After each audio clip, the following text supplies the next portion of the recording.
প্রিয় ছাত্রছাত্রী, আজকে আমরা যে বিষয়টা নিয়ে আলোচনা করব সেটা হচ্ছে রিলায়েবিলিটি, অর্থাৎ রিলায়েবিলিটি অফ এ টেস্ট। যে কোনো একটা টেস্টের রিলায়েবিলিটি বিষয়টা কি সে সম্পর্কে আমরা আজকে জানার চেষ্টা করব। দেখো, এর আগেই আমরা পূর্বে আলোচনা করেছিলাম যে ভ্যালিডিটি, অর্থাৎ ভ্যালিডিটি কী ছিল না, আমরা যেটা পরিমাপ করতে যাচ্ছি, যা পরিমাপ করব এবং যেটা দিয়ে পরিমাপ করব সেটা কি সত্যি সত্যিই সেই জিনিসটা পরিমাপের যোগ্য, সেটা কিন্তু আমরা দেখেছিলাম ভ্যালিডিটিতে। যেমন সময় পরিমাপ করতে গেলে আমরা ঘড়ি অর্থাৎ সেকেন্ডের কাঁটা বলো বা ঘড়ির কথা বলো, যদি তরল পদার্থ পরিমাপ করতে যাই তাহলে আমরা ধরো মাপনী চোঙ আমরা নিয়েছিলাম। একই রকমভাবে অন্য কোনো বস্তু পরিমাপ করতে গিয়ে আমরা যেমন তুলাযন্ত্র, ভর পরিমাপ করতে গিয়ে তুলাযন্ত্রের ব্যবহার করেছিলাম। এবার সেটা ছিল ভ্যালিডিটি, অর্থাৎ যেটা পরিমাপ করতে চাচ্ছি এবং যেটা দিয়ে পরিমাপ করছি সেটা পরিমাপের জন্য যথার্থ, সেটা আমরা দেখেছিলাম ভ্যালিডিটিতে। এবার যেটা দেখব রিলায়েবিলিটি। রিলায়েবিলিটি কি? মজার কথা হচ্ছে, ধরে নাও আমরা কোনো একটা তরল পদার্থ মাপব। তরল পদার্থ মাপার জন্য আমরা একটা মাপনী চোঙ নিলাম, ঠিক আছে?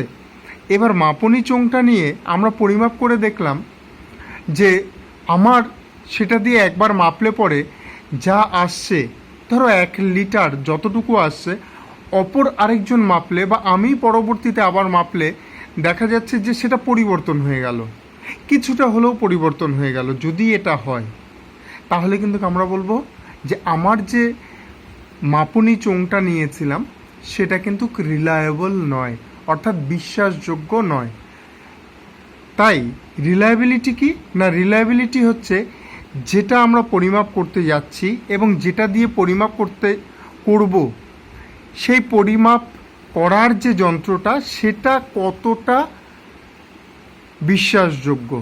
বিশ্বাসযোগ্য তখনই হবে যদি আমরা বারবার পরিমাপ করে একই রেজাল্ট আমরা পাই। অর্থাৎ কোনো একটা কিছু পরিমাপ করলাম, ধরো দেখা গেল যে আমরা মাপনী চোঙ দিয়েই মাপছি, ধরে নাও 1 লিটারে আমি মেপেছি যতটা পরিমাণে আমি তরল পদার্থ পেয়েছি, আমি আবার কিছুক্ষণ পরে মাপলাম একই রকম পেলাম, তুমিও মাপলে একই রকম পেলে। যদি বিভিন্ন বার রিপিটেড বার সেটাকে অ্যাপ্লাই করে যদি আমরা একই রেজাল্ট পাই তাহলে আমরা বলবো যে না, আমরা যেটা দিয়ে পরিমাপ করতে যাচ্ছি সেটা রিলায়েবল। টেস্টের ক্ষেত্রে কি না, আমরা যখন কোনো টেস্ট অ্যাপ্লাই করব তখন আমরা একটা জিনিস লক্ষ্য রাখব যে আমাদের সেই টেস্টটায় আমি স্কোর করলে, ধরো টেস্টটা অ্যাপ্লাই করা হলো কিছু ছাত্রের ওপর, এবার প্রথম ব্যক্তি সেটাকে স্কোর করে দেখা গেল যে সে 60% পেয়েছে। দ্বিতীয়জন অপর কোনো ব্যক্তি স্কোর করলো, অপর কোনো একজন এক্সপার্ট স্কোর করলো, সেই উনিও 60%ই ওনার কাছে স্কোর এলো। অপর আরেকজন করলো, একই রকম স্কোর এলো। অর্থাৎ রিপিটেড বার যদি আমরা সেটাকে ভেরিফাই করি, অ্যাডমিনিস্ট্রেট করি, তাহলে আমরা কি পাবো যে না, একই রেজাল্ট পাবো। যদি আমরা এই একই রেজাল্ট বারবার পাই তাহলে সেটা আমাদের কাছে কিন্তু বিশ্বাসযোগ্য হবে, আর যদি না পাই তাহলে কিন্তু সেটা বিশ্বাসযোগ্য হবে না। তাহলে সহজ কথায় রিলায়েবিলিটি কি না, রিলায়েবিলিটি হচ্ছে কোনো একটা টেস্ট আমরা অ্যাপ্লাই করলে পরে, রিপিটেড বার অ্যাপ্লাই করলে পরে যদি আমরা সেম রেজাল্ট পাই সেখান থেকে, তাহলে আমরা বলবো যে আমাদের সেই টেস্টটা রিলায়েবল, বা যে মাপক যন্ত্রটা নিয়েছিলাম সেটা আমাদের রিলায়েবল। ঠিক আছে? দেখো, এই সম্পর্কে অ্যানি এবং গ্যারেট যে সংজ্ঞা দিয়েছে তার মূল বক্তব্য কিন্তু যেটা বলা হলো একই। এবার দেখা যাক রিলায়েবিলিটির কিছু বৈশিষ্ট্য, দেখা যাক ক্যারেক্টারিস্টিক্স কি। দেখো, এখানটায় বলা হয়েছে রিলায়েবিলিটি রেফার্স টু কনসিস্টেন্সি, অর্থাৎ ভ্যারিয়েশন ফ্রি অফ স্কোরস। অর্থাৎ তুমি রিলায়েবিলিটি বলতে সেটাকেই আমরা বোঝাতে চাচ্ছি। এর একটা প্রধান বৈশিষ্ট্য হচ্ছে যে যখন আমরা স্কোর করব, স্কোরের মধ্যে কনসিস্টেন্সি থাকবে, অর্থাৎ ভেরিয়েশন আসবে না, পার্থক্য আসবে না। আমি স্কোর করলাম, এখন করলাম, একরকম রেজাল্ট এলো, দুদিন পরে করলাম ওই একই জিনিস, আবার স্কোর করতে গিয়ে ওই স্ক্রিপ্ট স্কোর করতে গিয়ে দেখা গেল যে সেক্ষেত্রে আলাদা স্কোর চলে এলো, এরকম বিষয়টা হবে না। বা অপর কোনো ব্যক্তি করলো, সেক্ষেত্রেও আলাদা স্কোর চলে এলো, এরকম হবে না। অর্থাৎ ভ্যারিয়েশন ফ্রি হবে, তার মধ্যে কনসিস্টেন্সি থাকবে। এটা হচ্ছে একটা মেজারিং ইনস্ট্রুমেন্টের সবচেয়ে বড় বৈশিষ্ট্য।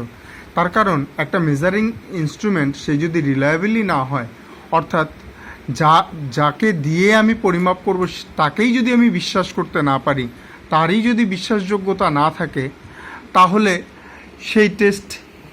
সেই টেস্ট অ্যাপ্লাই করার কোনো মূল্যই থাকছে না। যার জন্য এটা খুব একটা গুরুত্বপূর্ণ বৈশিষ্ট্য। It measures a variable error or measurement error, অর্থাৎ এটা কি ভেরিয়েবল এরর বা মেজারমেন্ট এররটাকে মেজার করে। এখানটায় কি, যে টেস্ট যার রিলায়েবিলিটি যত হাই হবে যে টেস্টের, তার মনে রাখবে এররটাও ততটা পরিমাণেই কম আসবে। যদি রিলায়েবিলিটি কম হয়, তাহলে কিন্তু এই ভেরিয়েবল এরর বা মেজারমেন্ট এররটা অনেক বেশি পরিমাণে চলে আসবে। আর আমরা সবসময় চাইব যে আমরা যখনই কোনো কিছু পরিমাপ করতে যাচ্ছি, তখন সেক্ষেত্রে যেন আমাদের ভেরিয়েবল এরর বা মেজারমেন্ট এররটা খুব কম হয়। It is the function of a test length, high coefficient of reliability is not possible on a small test. এটা কি বোঝাতে চেয়েছে? দেখো, এটা আরেকটা বড় বৈশিষ্ট্য, সেটা হচ্ছে যে কোনো একটা টেস্ট, তার টেস্ট আইটেম যতগুলো, ধরো একটা কোশ্চেন পেপার নিয়েছো, সেখানটা দুটো কোশ্চেন আছে, তার মধ্যে দেখা গেল একটা কোশ্চেন ভুল বা একটা কোশ্চেন রিলায়েবল নয়, তাহলে আমাদের কি আসবে? আমরা যে আলটিমেট মেজারমেন্ট পাবো, সেই মেজারমেন্ট এররে 50% মেজারমেন্ট এরর চলে আসবে। এবার ধরো তুমি 200খানা টেস্ট আইটেম রাখলে, তোমার সেই টেস্টটার মধ্যে তুমি আলাদা আলাদা 200খানা আইটেম রাখলে, তার মধ্যে দেখা গেল 20খানাই তোমার রিলায়েবল নয়, 20খানা টেস্ট আইটেম রিলায়েবল নয় তোমার সেই টেস্টের মধ্যে বা সেই স্কেলটার মধ্যে। যদি 20খানাও রিলায়েবল না হয়, তাও এক্ষেত্রে আমরা যে এররটা পাবো, মেজারমেন্ট বা ভেরিয়েবল এরর পাবো, সেটা কিন্তু মাত্র 10% পাবো। তাহলে দেখো, কোনো একটা টেস্টের বা কোনো একটা স্কেলের টেস্ট আইটেম যত বেশি সংখ্যায় আমরা রাখতে পারবো, তার রিলায়েবিলিটি কিন্তু আমাদের ততটা পরিমাণে বেশি পাবো। খুব ছোট টেস্ট আইটেমের ক্ষেত্রে এমন একটা স্কেল তৈরি করলাম বা টেস্ট তৈরি করলাম, যার টেস্ট আইটেমগুলো খুবই কম সংখ্যায় আছে, তাদের ক্ষেত্রে কিন্তু হাই বা উচ্চ মাত্রার রিলায়েবিলিটি পাওয়া কিন্তু সম্ভবপর অনেক সময় হয় না। ইট is the coefficient of internal consistency, অর্থাৎ ইন্টারনাল কনসিস্টেন্সি যত বেশি হবে, রিলায়েবিলিটিটাও তত বেশি হবে। Reliability refers to the stability of a test for a certain reliability refers to the stability of a test for a certain population, অর্থাৎ এখানটা কি বলেছে, স্টেবিলিটি অফ এ টেস্ট, একটা টেস্টের এই যে রিলায়েবিলিটি, এটা কি রেফার করছে না, stability of A test for a certain population. তুমি যে পপুলেশনের উপর কাজ করছো, অর্থাৎ যাদের উপরে তুমি টেস্ট, যে জনজাতির উপর তুমি টেস্টটা অ্যাপ্লাই করছো, ধরো সেটা হতে পারে সমস্ত বিএডের স্টুডেন্ট, বিএডের ফার্স্ট ইয়ারের স্টুডেন্ট হতে পারে, বা ধরে নাও তারা প্রত্যেকে মাধ্যমিকের স্টুডেন্ট হতে পারে, যাই হোক না কেন, এই যে পপুলেশন, এই সার্টেন পপুলেশনের ওপর স্টেবিলিটি অফ দ্য টেস্ট, এটাই হচ্ছে তার রিলায়েবিলিটিটাকে রেফার করছে। নেক্সট কি বলেছে, reliability does not ensure the validity or truthfulness of the test.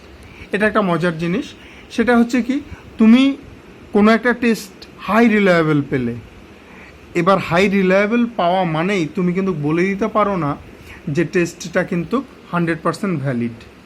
তার কারণ তুমি যে টেস্ট আইটেমগুলো রেখেছো, সেই টেস্ট আইটেমগুলোর হোমোজেনিটি থাকার ফলে কি হলো যে না, রিপিটেড বার স্কোর করা সত্ত্বেও দেখা গেল যে স্কোরের মধ্যে কনসিস্টেন্সি আছে, কিন্তু যে টেস্ট আইটেমগুলো রেখেছো সেই টেস্ট আইটেমগুলো তুমি যা পরিমাপ করতে চাচ্ছ সেটাই পরিমাপ করছে না। যেমন ধরে নাও তুমি ইংরেজির গ্রামার তুমি দেখবে যে মাধ্যমিকের স্টুডেন্টদের ইংরেজি গ্রামারে দক্ষতা কতটা আছে, তাহলে তোমাকে কি করতে হবে, তোমাকে যে টেস্ট আইটেমগুলো রাখতে হবে সেগুলো ধরো ইংরেজি গ্রামারের ওপরেই বেস করে রাখতে হবে। এবার তুমি কি করলে, তুমি একটা টেস্ট তৈরি করলে, সেখানটা দেখা গেল তুমি ইংরেজি গ্রামারের উপর কোশ্চেন না করে তুমি ইংরেজির যে কোনো একটা স্টোরির উপরে করলে, কোনো একটা ধরো গল্পের উপরে করলে, বা ধরে নাও তুমি ইংরেজির উপর করলেই না অন্য কোনো সাবজেক্টের উপর করলে, করে তুমি তার রিলায়েবিলিটি হাই পেলে, এবার তাহলে কিন্তু তুমি বলে দিতে পারো না যে টেস্টটা ভ্যালিড। কেন? তার কারণ হচ্ছে তুমি তো ইংরেজি গ্রামারের দক্ষতা পরিমাপ করতে যাচ্ছিলে, আর তোমার যে টেস্ট আইটেমগুলো ছিল সেগুলো ইংরেজি গ্রামারের উপরে ছিলই না। যার জন্য হাই রিলায়েবল হওয়া মানেই যে তার ভ্যালিডিটি হাই হবে সেটা কিন্তু কখনোই বলা যাবে না।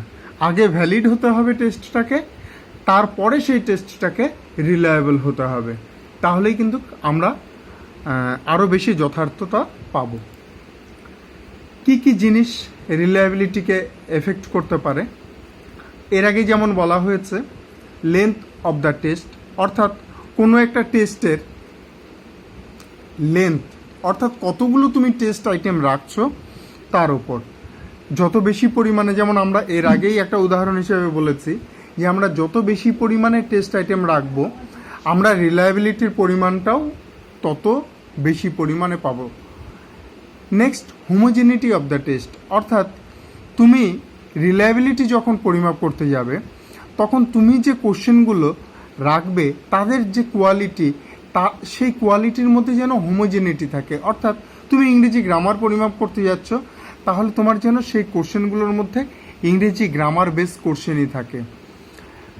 এখানে যেমন বলেছে coefficient of reliability of A test increases with the increase in the number of questions of the same quality or of the same class. অর্থাৎ তুমি যেটা পরিমাপ করতে যাচ্ছ সেই বেসের যদি সেম কোয়ালিটির কোশ্চেন তুমি রাখতে পারো বা সেম ক্লাসের কোশ্চেন রাখতে পারো, তাহলে কি হবে, রিলায়েবিলিটিটা বেশি হবে, না হলে কিন্তু রিলায়েবিলিটিটা এফেক্ট হবে। ডিসক্রিমিনেটিং পাওয়ার অফ দ্য টেস্ট, কি বলেছে, এই ডিসক্রিমিনেটিং পাওয়ার এটা কিন্তু রিলায়েবিলিটির সাথে ডাইরেক্টলি রিলেটেড। অর্থাৎ যদি রিলায়েবিলিটি বেশি হয় বা রিলায়েবিলিটিকে যদি ডিসক্রিমিনেটিং পাওয়ার বেশি করতে চাও, তাহলে কি হবে, এই রিলায়েবিলিটিটাও অনেকটা বেশি হবে। যদি কমে যায় তাহলে একই রকমভাবে কমে যাবে। Next, psychological factor. সাইকোলজিক্যাল ফ্যাক্টরটা কি বলেছে, the performance of an individual on a test depend on his her mood, motivational level and other psychological factor.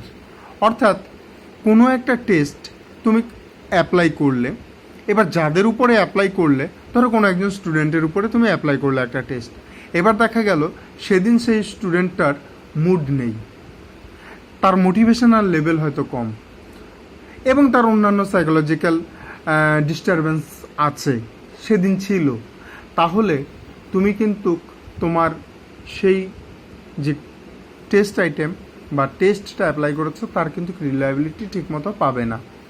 যার জন্য এটা একটা গুরুত্বপূর্ণ ফ্যাক্টর যে যাদের উপর আমরা টেস্ট অ্যাপ্লাই করছি তাদের সাইকোলজিক্যাল ফ্যাক্টরগুলো মোটামুটি সেম আছে কিনা, যদি থাকে তাহলে আমরা কিন্তু সেক্ষেত্রে রিলায়েবিলিটিটা বেশি পাবো।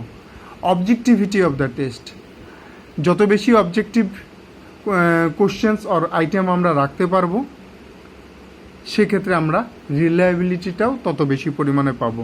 যেমন ধরো একটা খুব সহজ উদাহরণ দেওয়া যাক, যে 10খানা প্রশ্ন দেওয়া হয়েছে যেখানটায় বলা হয়েছে যে টিক সঠিক উত্তরে টিক দাও বা রাইট চিহ্ন দাও, অথবা বলা হলো যে ট্রু ফলস লিখো।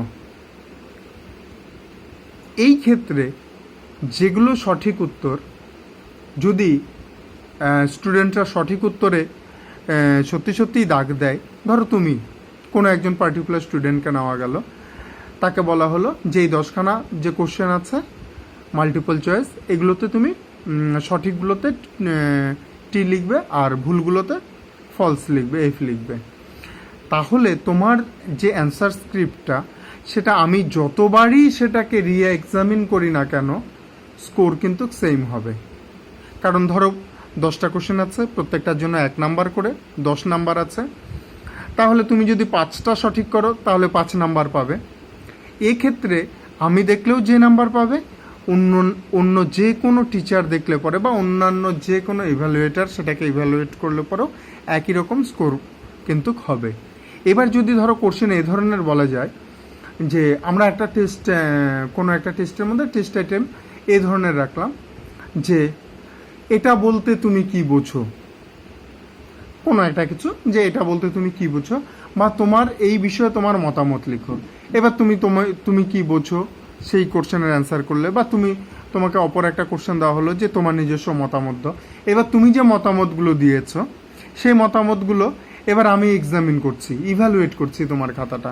সেক্ষেত্রে কি, তুমি যেগুলো মতামত দিয়েছো সেই মতামতগুলো আমার সাথে অনেকটা মিলে গেল, তাহলে তোমার স্কোর একরকম হবে। অপর কোনো একজন ইভ্যালুয়েট করলো, তার সাথে ততটা পরিমাণে মিলল না, তাহলে তার মতামতের সাথে যখন মিলল না, তাহলে এই ক্ষেত্রে কি, এই ক্ষেত্রে কিন্তু স্কোরের একটা ডিফারেন্স থাকার, চলে আসার সম্ভাবনা থাকে, যার জন্য সে সমস্ত ক্ষেত্রে কিন্তু রিলায়েবিলিটির পরিমাণটা কমে যাবে। ঠিক আছে, তারপর কি বলছে, স্পিডিনেস। স্পিড টেস্ট আর পাওয়ার টেস্ট, এদের মধ্যে সাধারণত দেখা গেছে যে স্পিড টেস্টের রিলায়েবিলিটিটা পাওয়ার টেস্টের চেয়ে বেশি হয়। কেন? তার কারণ হচ্ছে স্পিড টেস্টে যে কোশ্চেনগুলো রাখা হয় বা টেস্ট আইটেমগুলো রাখা হয়, তারা কিন্তু হোমোজেনিটি ক্লাসেই বিলং করে, যার জন্য স্পিড টেস্টের আমরা কি পাই না, স্পিড টেস্টে আমরা তোমার রিলায়েবিলিটিটা বেশি পাই।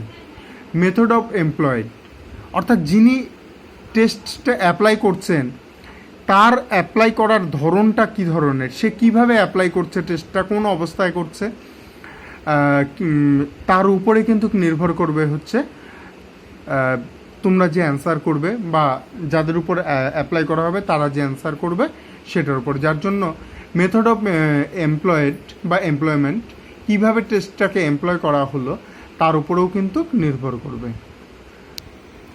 এবার আমরা দেখব রিলায়েবিলিটি আমরা কি করে মেজার করতে পারি, কি করে বের করব। অনেক পদ্ধতি আছে, তার মধ্যে এখানটায় মোটামুটি যেগুলো পপুলার তার 3টে তুলে ধরা হলো তোমাদের সামনে। একটা হচ্ছে টেস্ট রিটেস্ট মেথড, একটা হচ্ছে প্যারালাল অর অল্টারনেটিভ মেথড, আর আরেকটা হচ্ছে split up method. Test retest কি, তুমি একটা টেস্ট আইটেম তৈরি করলে, একটা স্কেল তৈরি করলে যার মধ্যে অনেকগুলো টেস্ট আইটেম রইল টেস্টটার মধ্যে। এবার কি করলে, কোনো একটা নির্দিষ্ট স্যাম্পল গ্রুপের উপর তুমি টেস্টটা অ্যাপ্লাই করলে, করে যা স্কোর পেলে সেই স্কোরটাকে তুমি নোট ডাউন করে রাখলে। সেই টেস্টটাকেই আবার নির্দিষ্ট একটা ইন্টারভেল পর, কিছুদিন পর তুমি ওই স্যাম্পল গ্রুপের উপরেই, অর্থাৎ যাদের উপর আগে নিয়েছিলে টেস্টটা তাদের উপরেই আবার তুমি নির্দিষ্ট ইন্টারভেল পর বা কিছুদিন পর তুমি সেটাকে অ্যাপ্লাই করলে। এবার সেক্ষেত্রেও তুমি একটা স্কোর পেলে। এবার এই দুটো স্কোরের তুমি কোএফিসিয়েন্ট অফ কোরিলেশন বের করলে। যদি এদের কোরিলেশন যত বেশি পাওয়া যাবে, তোমার কিন্তু টেস্টের রিলায়েবিলিটিটাও তত বেশি হবে। প্যারালাল অর অল্টারনেটিভ মেথডটা কি, ফর্ম অফ মেথডটা কি বলেছে, এখানটা প্যারালালি দুটো টেস্ট তৈরি করা হয়। Hair two parallel forms of an equivalent test are prepared. Equivalent কেন?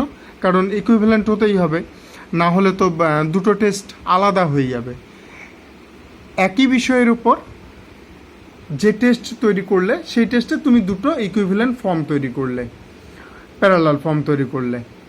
এবার কি করা হলো, একটা ফর্মকে তুমি একটা গ্রুপের উপর অ্যাডমিনিস্টার করলে, তাদের উপর অ্যাপ্লাই করলে, কি করলে কিছুদিন পর আবার তুমি অপর যে প্যারালাল ফর্মটা রেখেছো, অর্থাৎ প্যারালাল ফর্ম একটা সেট 1 একটা সেট 2 করেছো। এবার সেট 1 কি করলে, তুমি অ্যাপ্লাই করলে তোমার নির্দিষ্ট স্যাম্পল গ্রুপের উপর। কিছুদিন পর আবার তুমি কি করলে, ওই নির্দিষ্ট স্যাম্পল গ্রুপের উপরেই তুমি সেট 2 অর্থাৎ প্যারালাল যে আরেকটা ফর্ম ছিল সেই ফর্মটাকেও তুমি অ্যাপ্লাই করলে।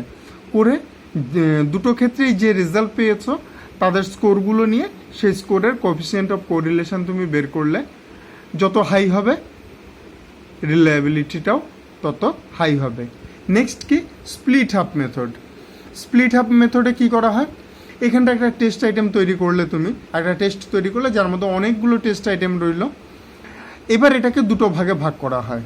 কেমন দুটো ভাগে, সাধারণত তুমি এই ধরনের একটা প্রসেস নিতে পারো যে ইভেন নাম্বারগুলোকে একদিকে নিলে, অড নাম্বারগুলোকে একদিকে নিয়ে এবার কি করলে, এই টেস্ট তাহলে তোমার কিন্তু যে পুরো যে টেস্টটা ছিল সেই টেস্টে যতগুলো টেস্ট আইটেম ছিল তুমি তাকে সমান দুটো ভাগে ভাগ করে দিলে। প্রথমটাতেও ধরো তুমি প্রথমটাতেও তুমি 20খানা করেছো, দ্বিতীয়টাতেও তুমি 20খানা রেখেছো। প্রথমটাতে ধরো তুমি ইভেন নাম্বারগুলোকে নিয়েছো, পরেরটাতে অড নাম্বারগুলোকে নিয়েছো। এবার তুমি কি করলে, এই প্যারালাল যে ইকুয়াল যে দুটো পার্ট পেয়েছো তুমি, এই ইকুয়াল পার্ট দুটোকে অর্থাৎ একটা ইভেন নাম্বারের একটা অড নাম্বারের এই পার্ট দুটোকে তুমি কি করলে, অ্যাপ্লাই করলে। ঠিক আছে, অ্যাপ্লাই করে দেখলে যে ওই একই গ্রুপের উপর অ্যাপ্লাই করলে, করে তুমি যে রেজাল্টটা পেলে সেই রেজাল্টটার কোএফিসিয়েন্ট অফ কোরিলেশন তুমি ক্যালকুলেশন করলে। যদি কোএফিসিয়েন্ট অফ কোরিলেশন যত তুমি হাই পাবে তোমার কিন্তু সেই টেস্টের রিলায়েবিলিটিটাও তত বেশি হবে। তাহলে এটা ছিল মোটামুটি রিলায়েবিলিটি বের করার। এখানটা 3টে পদ্ধতি ছিল, একটা টেস্ট রিটেস্ট, অর্থাৎ একটা টেস্ট অ্যাপ্লাই করার পর ওই টেস্টটাকে ওই স্যাম্পল গ্রুপের উপরে কিছুদিন পরে আবার অ্যাপ্লাই করলে, তাদের কোএফিসিয়েন্ট অফ কোরিলেশন বের করলে, সেখান থেকে তুমি রিলায়েবিলিটি পেয়ে গেলে। Parallel method or alternative form of মেথডে কী করলে না, এখানটায় দুটো ইকুইভ্যালেন্ট দুটো প্যারালাল সেট তৈরি করলে কোশ্চেনের, করে কি করলে তুমি সেটাকে নির্দিষ্ট ইন্টারভ্যালে তুমি তোমার স্যাম্পল গ্রুপের উপর অ্যাপ্লাই করলে, তাদের কোএফিসিয়েন্ট অফ কোরিলেশন বের করলে, করে সেখান থেকে তুমি রিলায়েবিলিটি মেজার করলে। স্প্লিট হাফে কী করলে না, তোমার টেস্টে যতগুলো টেস্ট আইটেম ছিল সেটাকে সমান দুটো ভাগে ভাগ করে নিয়েছো। একটা প্রসেস হতে পারে অডগুলোকে একদিকে ইভেনগুলোকে একদিকে নিয়ে তুমি কি করলে, এই ইকুয়াল পার্টকে অ্যাডমিনিস্টার করলে, করে তুমি তাদের কোএফিসিয়েন্ট অফ কোরিলেশন বের করলে। যেটা কোএফিসিয়েন্ট অফ কোরিলেশন পেলে সেখান থেকে তুমি কি করলে, তাদের রিলায়েবিলিটি মেজার করলে। এই ছিল আমাদের মোটামুটি তোমার রিলায়েবিলিটি সম্পর্কে একটা মোটামুটি ধারণা তোমাদেরকে দেওয়া হলো। অর্থাৎ এখানটায় আমরা এর আগে দেখলাম একটা টেস্টের ক্ষেত্রে টেস্ট তৈরি করতে গেলে টেস্টটাকে ভ্যালিড হতে হবে, এবং ভ্যালিড হতে গেলে কত রকমের কী কী বিষয় ছিল সেটা আমরা পূর্বের টপিকে আলোচনা করেছি। এখানটায় আমরা যেটা দেখলাম যে টেস্টটাকে রিলায়েবল হতে গেলে কি কি করতে হবে আর কি করে তাদের রিলায়েবিলিটি বের করব, এই বিভিন্ন বিষয়গুলো আমরা রিলায়েবিলিটি সম্পর্কে দেখলাম। আশা করি তোমরা বুঝতে পেরেছো। যদি কোনো সমস্যা হয় অবশ্যই তোমরা যোগাযোগ করবে। ঠিক আছে, ধন্যবাদ, ভালো থাকবে।